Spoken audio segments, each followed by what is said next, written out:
Šis raidījums ticis izveidots pateicoties Joyces Maieres kalpošanas draugiem un partneriem. Pacietība ir gara auglis, kas aug tikai pārbaudījumos. Tu nevari iegūt pacietību bez grūtībām. Es esmu Joyce Maiere, un es ticu, ka Dievs tev var dziedināt it visā, kas tev sāp. Tava attieksme nosaka tavas dzīves kvalitāti. Tava attieksme nosaka to, kā tu skaties uz dzīvi, it īpaši to, kā tu skaties uz problēmām. Laba attieksme, pozitīva attieksme noved pie patīkamas dzīves.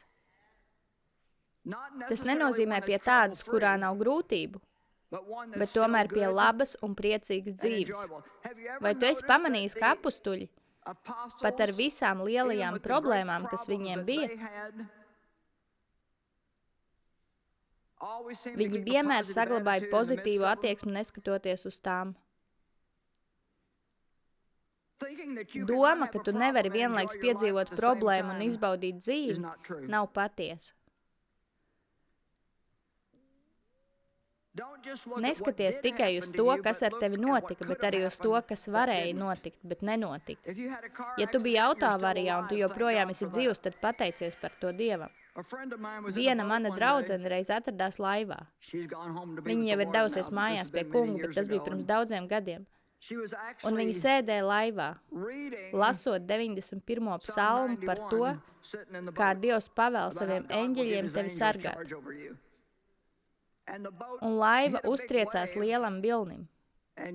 Viņa pakrita un atsitās ar galvu pret laivas malu.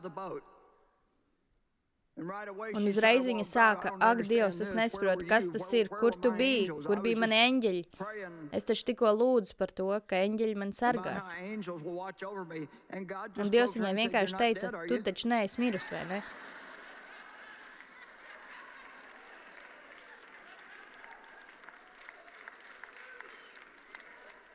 Vai tu saproti, ka katra diena, kurā tu brauc ar auto uz darbu un pēc tam mājās caur satiksmi un tiec mājās dzīvs ir brīnums? Padomājiet, tā tiešām ir. Ja padomā, cik daudz tur ir mašīnu un jukušu cilvēku, Dievs žēlīgais. Tātad iemācies skatīties uz to, kas nenotika, bet varēja notikt. Esi pateicīgs par svētībām, kas tev ir. Pateicība atver prieku tavā dzīvē. Amen. Slikta attieksme tev neļaus būt laimīgam. Nepacietība. Par to parunāsim vēlāk. Sevis žēlošana. Skaudīga attieksme pret cilvēkiem, kuriem it kā ir labāka dzīve nekā tev. Zini, Dievs vienreiz to ielika Deiva sirdī, un man tas ļoti iepatikās. Tu nekad nedabūsi to, ko gribi, kamēr neiemācīsies priecāsies par kādu citu, kam tas jau ir.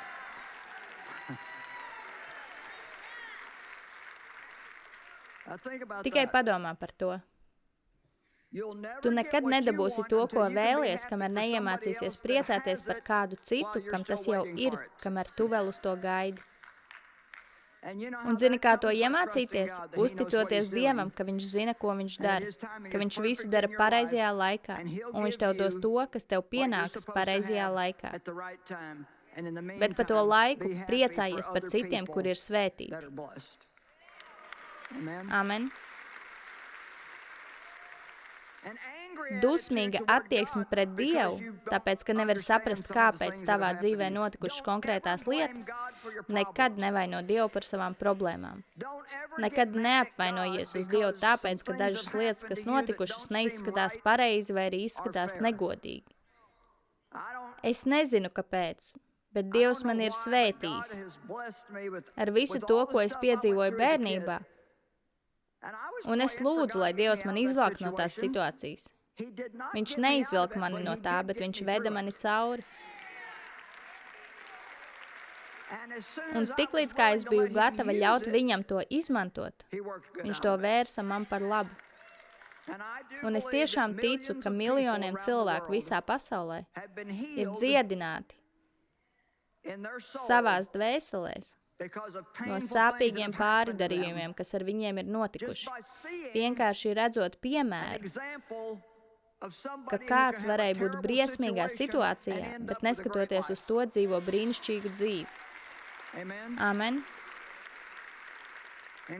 Un Dievs nedala cilvēkus pēc īpašām kategorijām. Ja viņš to dara vienam, viņš to darīs arī citam. Kad tev ir slikta attieksme, tu vienkārši pats sevi sakauj. Es gribu parunāt par kādu attieksmi, par kuru bieži vien nedomājam. Par atbildīgu attieksmi. Es esmu ļoti atbildīgs cilvēks. Un es esmu priecīga, ka Dievs man ir aicinājis sludināt. Jo nekad, nereizi 45 gadu laikā es neesmu nākusi mācīt Dievu vārdu bez sagatavošanās un bez lūkšanas. Es nekad nekāpu šeit augšā ar domu, es to esmu darījusi jau tūkstošiem reižu, nekādu problēmu nav jāgatavojas. Nē, tā ir mana atbildība. Iznākt un būt tik sagatavotai, cik vien var. Rezultāts ir Dieva rokās. Bet nedomā, ka Dievs tevi svētīs, ja esi sliņķis un nedari neko. Vēl viena no mūsu atbildībām ir rūpēties par lietām, ko Dievs mums dod.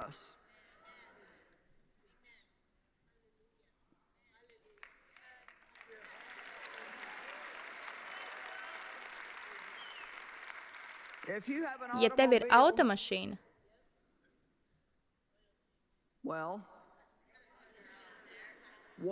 nu tad nomazgā to. Nomaini eļļu, nobalansē riepas, dari visu, kas jādara, lai par to parūpētos. Jebkura svētība, kas mums ir dota, ja mēs par to nerūpēsimies, mēs to pazaudēsim. Jūs nu gan esat klusi. Redziet, ja mēs neesam atbildīgi, tad mums nāksies par to samaksāt. Ja tu neesi atbildīgs, neierodies laicīgi darbā un patstāvīgi kavē, tad tu būsi spiests par to maksāt, jo tu zaudēsi savu darbu. Ja tu neapmaksā rēķinus laikā, tad tu būsi spiests par to samaksāt, tad, kad viņi nāks un atņems tev tavas mantas. Ja tu neuztver savas ģimenes pienākumus nopietni, nevelti pietiekami laika savai ģimenei,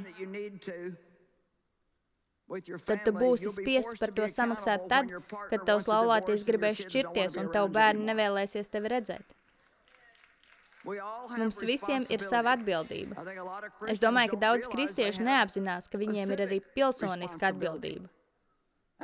Un es to teicu vakar, bet saku to vēlreiz. Tev ir atbildība balsot.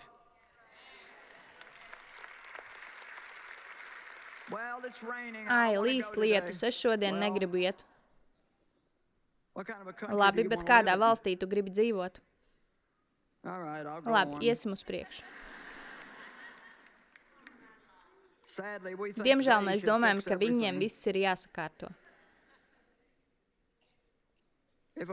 Ja cilvēks ir neatbildīgs, viņš pazaudēs visu, kas viņam ir. Ziniet, izrēlieši 40 gadus klejoja pa tūkstnesi, lai gan ceļojums būtu varējis ilgt tikai 11 dienas. Viņu stāsts mani fascinē. Pirms daudziem gadiem es pētīju, kāpēc viņi tur tā klejoja 40 gadus. Un viņi domāja, ka pie vainas ir ienaidnieki. Bet es atradu pierādījumu Dieva vārdā, ka pie vainas bija viņu attieksme. Viņiem bija slikta attieksme. Viņi pat burkšēja par brīnumaino mannas maizi, ko Dievs viņiem deva katru dienu. Par visu, kas notiek ne tā, viņi vainoja Mūzu un Dievu. Nekas nebija viņu vaina, viņi nenes atbildību ne par ko. Daudz cilvēki negrib uzņemties atbildību par savu slikto uzvedību.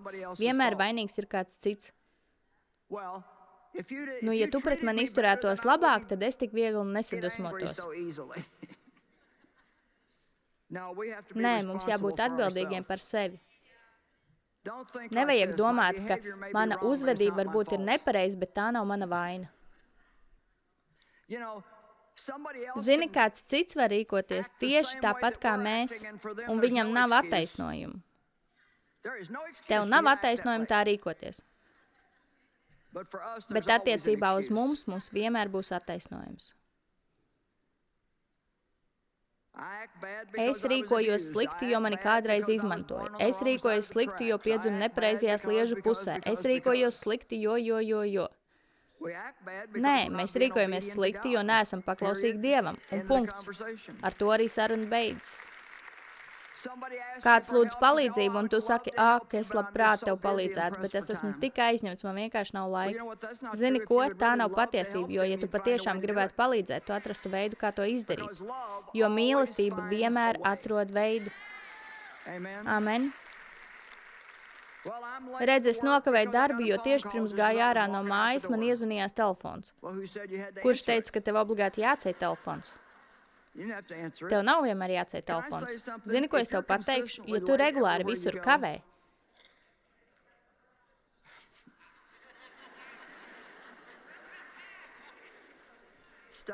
beidz izdomāt jaunus attaisnojumus katru reizi, kad nokavē, un vienkārši atzīsti, ka neproti pareizi pārvaldīt laiku. Redzi, tikai patiesība var padarīt tevi brīvu.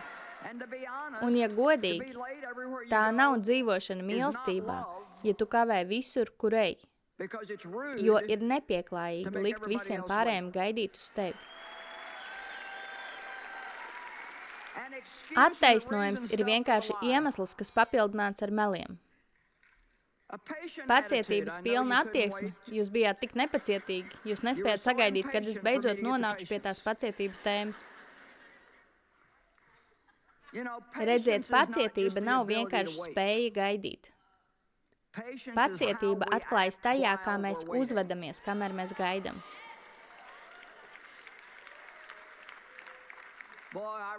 Es atceros tos laikus, kad es mācījos Svētā gara skolā. Nav jau tā, ka es tagad vairs tur nemācos, bet toreiz Dievs man nekad neļāva būt paviršai. Un es nezinu, kāpēc, bet ļoti daudz Svētā gara vadītās nodarbības notika tieši lielveikalā. Tas bija kā mans universitātes kurs. Un es atceros, toreiz mums bija tādi lieli piespraužamie Jēzus simboliņi ar akmentiņiem. Vai šeit ir kāds tikpat vecs kā es, kurš dzīvoja tajā laikā, kad mēs visi gribējām to savu Jēzus spīdīgo zīmīti? Un tās bija tiešām lielas. Un redzi, es to piespraudu pie drēbēm un staigāju pa veikalu. Un ziniet, pie sevis klusi lūdzoties mēlēs, ļoti garīgi.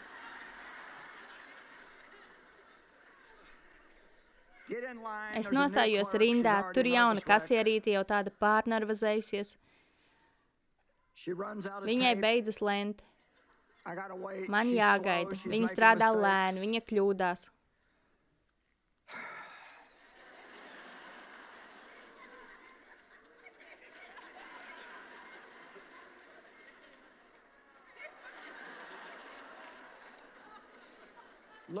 Es jau skatos uz citām rindām, vai nav kāda īsāka, kur pārmesties. Kā nekā es biju pārāk svarīga, lai gaidītu. Man taču bija lietas, kas jādara. Man bija mana Jēzus nozīmīta, bet es nebūtu neuzvedos tā kā Jēzus. Nu taču, ja jau tu reklamē sevi kā kristieti, tad arī uzvedies kā tāds. Amen. Bībelē ir stāsts, kur Jēzus bija izsalcis, un tālu prom viņš redzēja vīģes koku, kam bija lapas. Viņš pietuvojās, bet augļu tur nebija, un viņš to nolādēja. Un agrāk man bija žēl tā vīģes koka. Es domāju, bet nav jau vīģes koka vaina, ka augļu nav. Bet redziet, tur ir liela gudrība, jo, ja papēta smalkāk, tad vīģes kokam, kad parādās lapas, zem tām jau vajag būt augļiem. Un tāpēc Jēzus to nolādēja, jo tas bija tāds kā liekulis. Un redziet, man arī bija lapas. Nu, taču jūs saprotat, par ko es runāju, vai ne?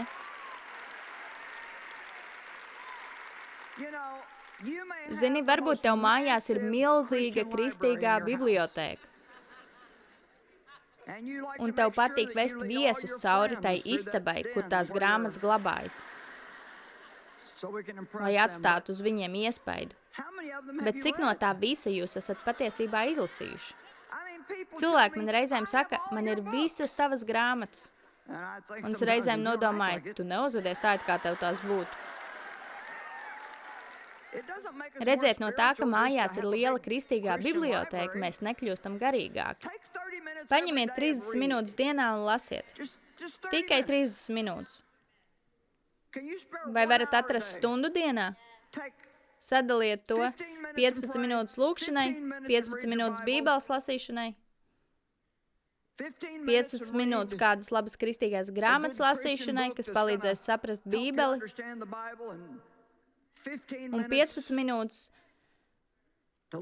slavēšanas un pielūgsmes mūzikai. Ja jūs katru dienu atrastu šo 1 stundu un turētos pie tā, mēs aicinājām cilvēkus, mēs to nosaucām par 30 izaicinājumu. Mēs aicinājām cilvēkus paņemt 30 dienas un studēt bībeli 30 minūtes dienā. Un mums tik daudz rakstīja, ka tas pilnībā izmainīja viņu dzīvi. Reizēm tev vienkārši vajag plānu. Un zini ko, ja tu kādu dienu izlaidi, nevajag sevi nosodīt, bet Velns negrib, lai tu mācies kaut ko jaunu, viņš negrib, lai tu kaut ko dari. Šodien jau viss ir par rokai, neko vairs nevajag darīt. Nopietni, tikai nospied pogu un viss uzreiz parādās ekrānā. Bet es tev teikšu godīgi, jo vairāk tu iedziļināsies un pats pieliks pūles, jo dziļāk tas tevī nosēdīsies. Tagad mums ir mākslīgais intelekts. Un es tev pateikšu, ko es par to domāju. Esi uzmanīgs. Pirms pāris mēnešiem man dēls teica, paskaties šo. Es pat nezināju, ka mākslīgais intelekts vispār eksistē. Un viņš pateica datoram, uzraksti man 150 vārdu garu Joyces Maieras pamācību par prātu. Un ziniet, mazāk kā 2 minūtēs.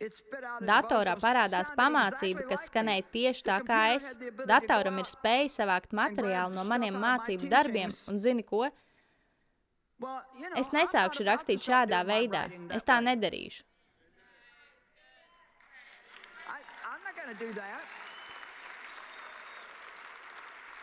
Kad es tev kaut ko dodu, es gribu, lai tur ir mans ieguldījums, lai tas ir kas tāds, pie kā es esmu strādājusi un ar ko es varu lepoties.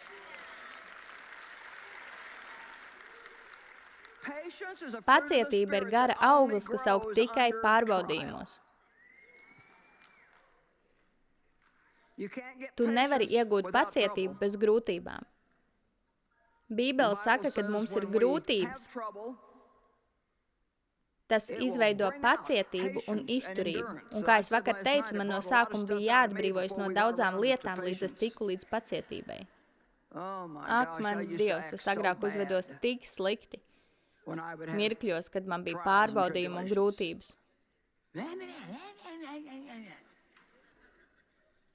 Un Deivs man teica, kamēr tu nebeigsi uztraukties katru reizi, kad kaut kas neiet tā kā plānots, tev vienmēr būs problēmas. Un tad es vēl sadusmojos uz viņu.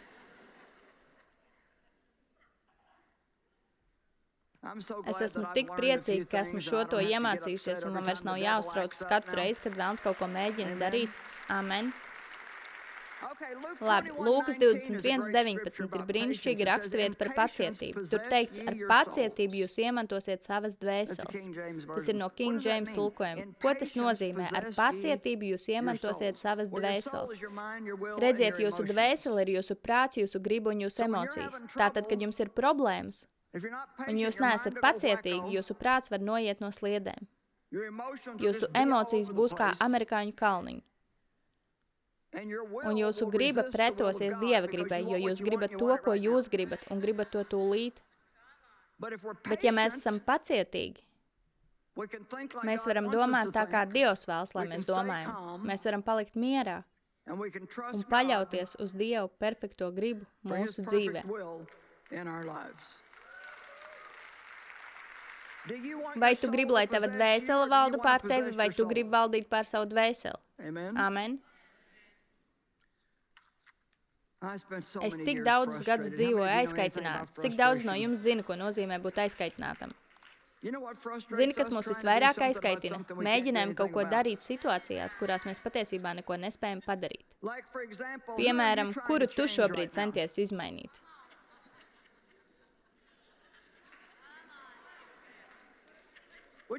Pie kura no saviem bērniem tu tagad strādā? Amen. Tāpēc klausieties. Nebojā ar viņiem attiecības, mūžīgi meklējot kļūdas un laužot viņu garu un novedot līdz tam, ka viņi vairs nevar tev paciest. Dodiet viņiem iespēju izaugt un ļaujiet Dievam darboties viņu dzīvē. Amen. Es centos mainīt Deivu, es centos mainīt savus bērnus, es centos panākt, lai kalpošana aug. Es mēģināju, līdz gandrīz nomiru. Un es tev saku, ja tev ir kāds, pie kura tu strādā, tev jāiet mājās un jānoņem viņš no podnieka riteņa, jo tu neesi tas podnieks. Amen. Ja tu gribi izbaudīt dzīvi, tev ir jābūt gatavam gaidīt uz Dievu. Es atceros, kad mūsu kalpošana neaug tik ātri, kā es to gribēju. Un es joprojām darīju visas sīkās lietiņas, bet sirdī man bija liels redzējums. Es biju Kalifornijā, vienu pēcpusdienu gulēju gultā, un pirms tam pie mums bija pienācis kāds vīrs, kaut kāds aģents. Viņš teica, ja tu parakstīsi ar mani līgumu, es būšu tavs aģents, es tev visur sarunāšu uzstāšanos un blā, blā, blā, un drīz vien tu būsi pazīstam visā pasaulē. Oi, cik ļoti es to gribēju. Bet tur guļot, man sirdī, jau atkal bija tik stipra pārliecība, ka Dievs man saka, gaidi uz mani. Tik viegli ir krist kārdinājumā darīt lietas pa savam, bet tik daudz labāk ir gaidīt uz Dievu. Vai kāds šeit kaut ko saņem no tā, ko es saku? Nepacietības rezultāts ir tāds, ka tā nozog tavu mieru un prieku. Tā rada stresu, un stress rada slimības.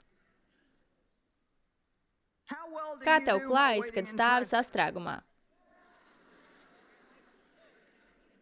Tā ir viena no vietām, kurā mans vīrs spēja pārvērsties par citu radījumu. Kā tu reaģē, kad pie kases ir lēns kasieris? Vai arī jauns kasieris? Vai šis man īpaši patīk, kad tu vispār nevari atrast nevienu kasieri? Tas šodien kļūst ļoti populāri, liekas, it kā viņi... Kā tu reaģē tad, kad kāds vadītājs izdara uz ceļu ko tādu, ko tu uzskati par muļķīgu? Kā tu reaģē tad, kad kāds noparkojas stāvvietā, uz kuru tu gaidīji? Nu taču. Kā tu rīkojies tad, kad kaut kas nenotiek pa tavam?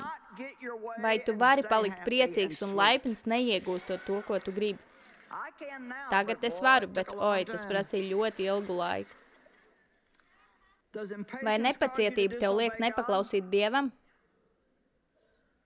Lūk, tur mums ir viens godīgs cilvēks šajā sekcijā.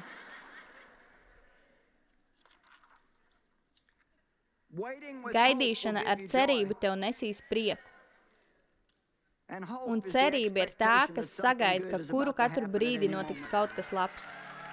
Amen. Mēs ceram, ka jūs izbaudījāt šīs dienas raidījumu.